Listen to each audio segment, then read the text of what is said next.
সমগ্ৰ বিশ্বৰ লগতে আজি শিৱসাগৰতো পবিত্ৰ ঈদ-উল আজহাৰ নামাজ সম্পন্ন কৰে। শিৱসাগৰৰ বিভিন্ন মছজিদ আৰু ঈদগাহ ময়দানত আজি ইছলাম ধৰ্মী লোকসকলে সম্পন্ন কৰে পবিত্ৰ ঈদৰ নামাজ। শিৱসাগৰৰ বাবুপট্টি ঈদগাহ ময়দানত হাফিজ মৌলানা ইছমাইল আলী কাছিমিয়ে নামাজ সম্পন্ন কৰে।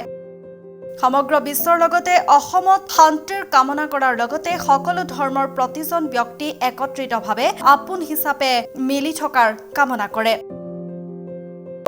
প্ৰথমতেই বিশ্ববাসীলৈ ঈদ-উল জোহাৰ শুভেচ্ছা জ্ঞাপন কৰিছোঁ। ঈদ-উল জোহা ত্যাগৰ উৎসৱ। ত্যাগে সকলোকে মহীয়ান কৰে।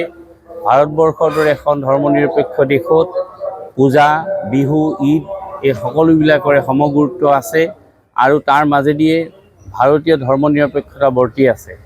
এই আপাহতে আমি জনাব খুজিম, ইতিমধ্যে চৰকাৰে যি SOP ঘোষণা কৰিছে, সেই SOP অনুসৰি আমি আজিৰ এই দিনটো পালন কৰিম আৰু তাৰ মাজেদি আমাৰ সংহতি, ভাতৃত্ববোধ আৰু সকলো ধৰ্মাৱলম্বী লোকৰ প্ৰতি থকা আমাৰ যি সহনশীল মনোভাৱ আমি তাক পোষণ কৰিম। শিৱসাগৰৰ পৰা আমিনুৰ ৰহমানৰ ৰিপৰ্ট, গ্লোবেল NE 24/7।